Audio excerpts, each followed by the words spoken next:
பேரப்பிள்ளை ஏதோ படம் எடுத்தாரு, 3 கோடி கடன் வாங்கியிருக்காரு, படம் ரிலீஸ் ஆகல, பணத்தை திருப்பி கொடுக்கல, வட்டி ஏறி ஏறி அது 9 கோடிக்கு மேல போயிருக்கு. ஏறும். சிவாஜிக்காக இதுல யார் என்ன தப்பு பண்ணாங்க? தமிழ் நடிகர்கள், சூப்பர் ஸ்டார் ரஜினிகாந்த் சாரும் மத்த விஜய், அஜித் எல்லாரும் சேர்ந்தா கூட கொஞ்சம் பணம் போட்டு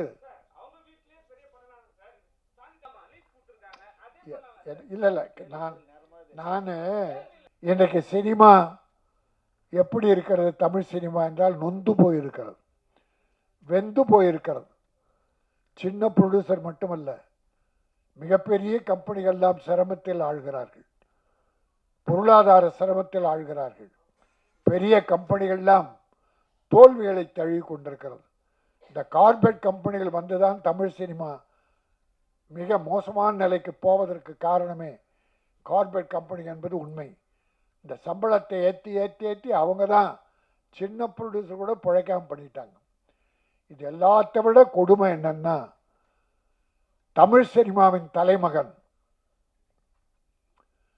உலக நடிகர்களுக்கெல்லாம் தலைவன், தமிழ் சினிமாவின் அடையாளம் நடிகர் திலகம் சிவாஜி கணேசன். ஏழையாய் பிறந்து நாடகங்களை நடித்து பராசக்தியின் மூலமாக கதாநாயகனாகி உலக நடிகனாக உயர்ந்து காட்டியவர்.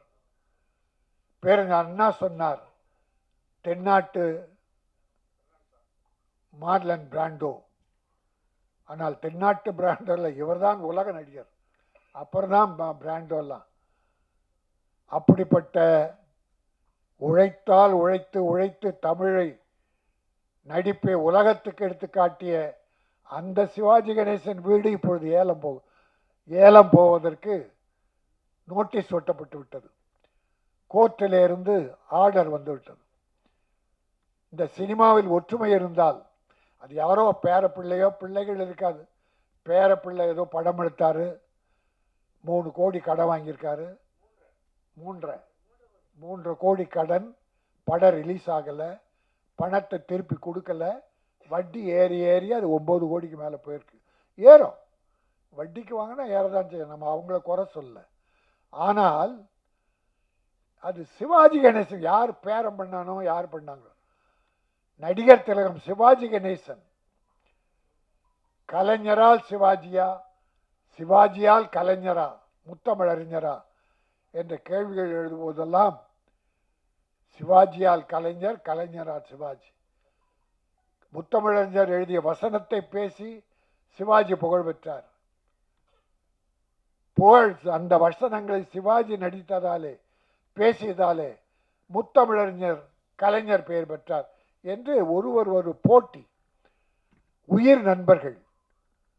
அவருடைய வீடு இன்றைக்கு ஏலம் என்கிற போது யாரால் எதனால் என்பதை பார்ப்பதை விட தமிழ் நடிகர்கள், ஹீரோக்கள் மனசு வச்சா 10 பேர் ஒன்னா சேர்ந்து கொஞ்சம் பணம் போட்டு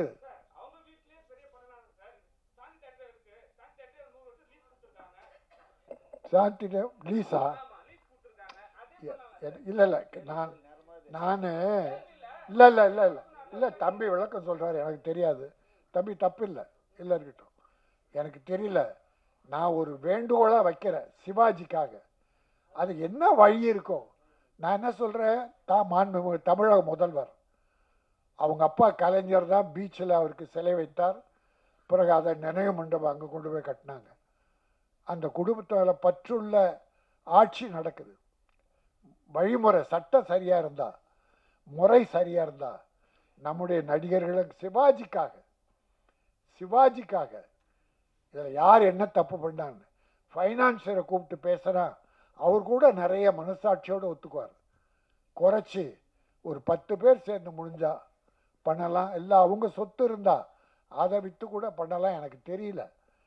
வேண்டுகோள், ஒரு தமிழ் நடிகனுடைய குடும்பம் இன்றைக்கு ஏலம் விடப்பட்டு விட்டது. அது எனக்கு வருத்தமாக இருந்தது. அதை வேண்டுகோளாக வைத்தேன். நான் யாரையும் குறை சொல்ல, முடிந்தா யாரால் முடியுமோ அவர்களாம் உதவி பண்ணுங்க.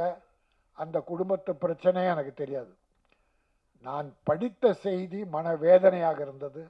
அதனால் யாராவது தமிழக அரசோ தமிழ் சினிமா ஹீரோக்களோ இல்லை நடிகர் சங்கமோ எல்லாரும் ஒன்றா சேர்ந்து ஏதாவது உதவி செய்து சிவாஜி சம்பாய் வீட்டை காப்பாற்றுங்கள். அவங்க பேர புள்ள அதை பற்றி இல்லை. பிரபு கூட நல்லா தான் இருக்கார், நிறைய படம் பண்ணிட்டு இருக்கார். அவர் ஒரு வேண்டுகோள் வச்சா கமலஹாசன் பண்ணலாம். அந்த குடும்பத்து மேலே அவ்வளோ பாசம் உள்ளவர். நடிகர் திலகத்தின் காலடியிலே கிடப்பார். ஒய்ஜி மகேந்திரனும் கமலஹாசனும், சூப்பர் ஸ்டார் ரஜினிகாந்த் சாரும், மற்ற விஜய், அஜித் எல்லாரும் சேர்ந்தா கூட காப்பாற்றிடலாம். எனக்கு என்ன வழின்னு தெரியல, என்ன சொல்றதுன்னு தெரியல. ஒன்னே ஒன்று வேண்டுகோளா இதை வைக்கிறேன். யார் மேலேயும் நான் குறை சொல்ல வரல. இப்பொழுது இந்த படம் லீச் மிகப்பெரிய வெற்றி பெற்று மக்கள் மனதிலே ரீச் ஆக வேண்டும். இது ரீச் ஆகும். தமிழை நம்பி வந்திருக்கிறார்கள். தமிழர்கள் நம்பி அவர்களை கைவிட மாட்டார்கள். நன்றி, வணக்கம்.